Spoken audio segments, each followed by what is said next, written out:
As a future filmmaker, your life could look like this.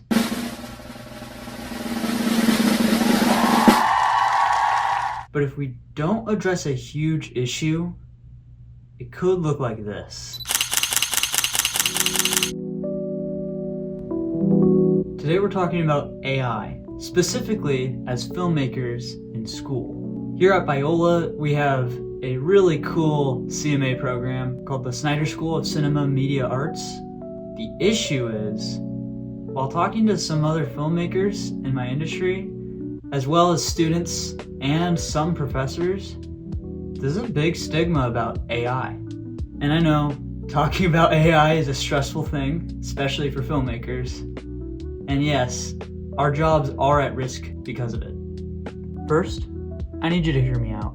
What is AI? Specifically AI for us filmmakers. Most people will imagine something like this. Or maybe this, or this. Sometimes people imagine this. And while this might be a possibility, we do need to focus on something that we can directly affect. First, let's define AI.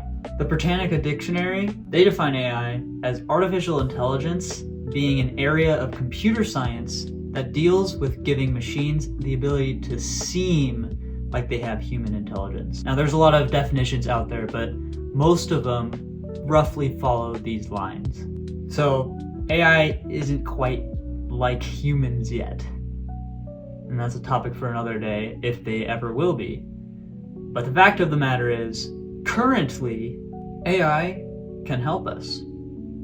It can help us with creativity. For instance, if someone has writer's block and they need to bat around some ideas, they could give some of those ideas to an AI and help workshop those. That could be an example where you can use AI in a way that won't remove creativity. Another area could be editing. In the filmmaking world, editing is a very powerful tool, and it already has a lot of AI components. One way that AI could boost this even further could be sorting clips into bins in a way more efficient way. This would enable the editor to actually work on the creative side of things without having to worry about taking a lot of time organizing. Just like that past example, there could be other ways that AI can be used in different branches of filmmaking, helping us become more efficient in our time, giving us more room to be creative. So overall, AI is just a tool. How is this a problem? Well, it's a problem because we're underappreciating it. AI needs to be appreciated more. And as scary as it is, especially for us CMA students, we need to lean into it. And I'll get into that in a little bit. First, we need to understand why it's being underappreciated. Or more of a question of how. Well, it can start from a few ways. For one, I know there's for sure a stigma about it. There's kind of a weird shame culture going on, whereas if you use AI, people immediately assume that you're using it to replace creativity, which that is a problem. But if you're using it as a tool, I can't really see a problem in that, and I bet you can't really either. The second way that this is being underappreciated is that we're uneducated. Not many people understand truly what AI is. Being uneducated about AI is just going to cause us to not know how to use it, which leads into my next point. Being afraid of AI is logical. It makes sense. I'm also kind of afraid of it. But the thing is, if we're afraid of it, that creates distance. And I know there's that old kind of silly quote, keep your friends close, but your enemies closer. This doesn't actually need to be an enemy, but it does run along that same concept. We should pull it close so we understand it. And this is exactly why I'm talking to us. It's because we can do something about it. We have a say. For those of you that aren't fully convinced, I have some stats to show. While there might not be much from Biola itself, just because this is kind of a new topic, there are stats on Americans. For instance, from Pew Research, they found that today, 52% of Americans are more concerned than excited about AI in daily life. And that's just daily life, not even CMA. Furthermore, from Gallup, they found that 77% of adults, they don't trust businesses to use AI in a trustworthy way. Additionally, they found that nearly 7 in 10 of those who are extremely knowledgeable in AI have little to no trust in businesses to use AI responsibly. That's a little frightening. And this isn't even in the filmmaking industry in particular. This is just in general. But this is exactly what I'm talking about. Being afraid of this is going to create distance, and later down the road, us being uneducated about it and not using it. Let me give you an example. Let's say you're in a job interview with a producer, and the producer says, "Hey, I really love your reel and your portfolio. It looks amazing, but I have one question. What is a good reason why I shouldn't, instead of hiring you, hire an AI that would cost a third of the price and for sure complete it faster? And maybe in the near future, this thing can create something better than you can." In that scenario, it might be tricky to think of what to say. I certainly don't know what I would say, especially if I was unprepared. But this is why I'm talking to you today. Even as AI is growing and becoming better, I have a rough plan that can help us with that. Step one would be education. We need to learn these tools well and in advance before we begin our careers, which is now, while we're students.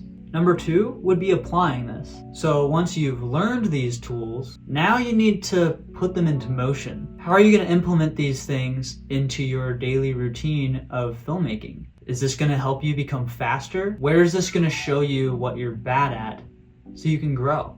Number three, getting better at using it. So once you've learned and you're starting to apply this, you need to master this content, because let me fill you in, you're not the only one doing this. There's people out there that might not even care about the creativity side of this, and they're just gonna use this full force for money. Finally, the fourth part of this plan is proving ourselves. Once we've done all of the things before, and now we're really good at using AI in our filmmaking process, enabling us to become more creative than we are now, we can go to that producer in that last scenario and tell them, yes, an AI might be cheaper than I am, but I know how to use it well, so I'm faster than your average human, but I'm also smarter because I know how to make this work for me. And now I'm just purely a creative powerhouse. So my call to action for you guys is to go and do this. Yes, it might be scary, and yes, there is a fear of it taking over. But the fact of the matter is, it is here, and it's getting stronger.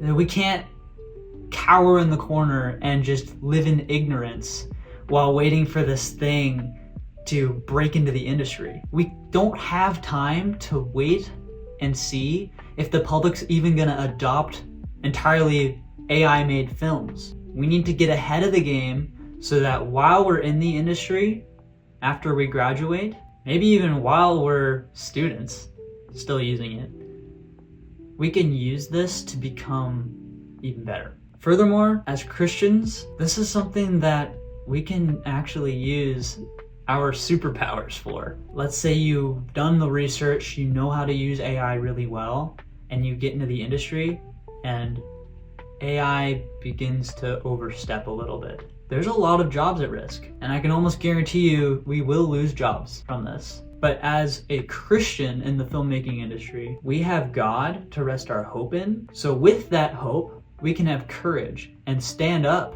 against people wanting to use these entirely. This would enable us to stand with those who are afraid and back them up. We can show the ethical and moral ways to use this correctly and be the voices that need to be around in order to fact check these big companies. So finally, I want to send you off with a quote. I found this while researching. It's actually just a quote from a book, and I just thought it was profound. Max Tegmark, the author of Life 3.0, this is a book on AI in general. You should read it, it's pretty interesting. He's an MIT professor, and in a lot of his research, he's been advocating to help humans not become obsolete with this new AI life. And something he said in his book, think about what sort of future you want rather than merely what sort of future you fear, so that we can find shared goals to plan and work for. I think that's something that we need to hone in on. Thanks for making it this far and listening to what I have to say. I'd just like to encourage you on your next film to find a way to use AI to advance your own personal creativity. And I'd love to hear about it. Just let me know.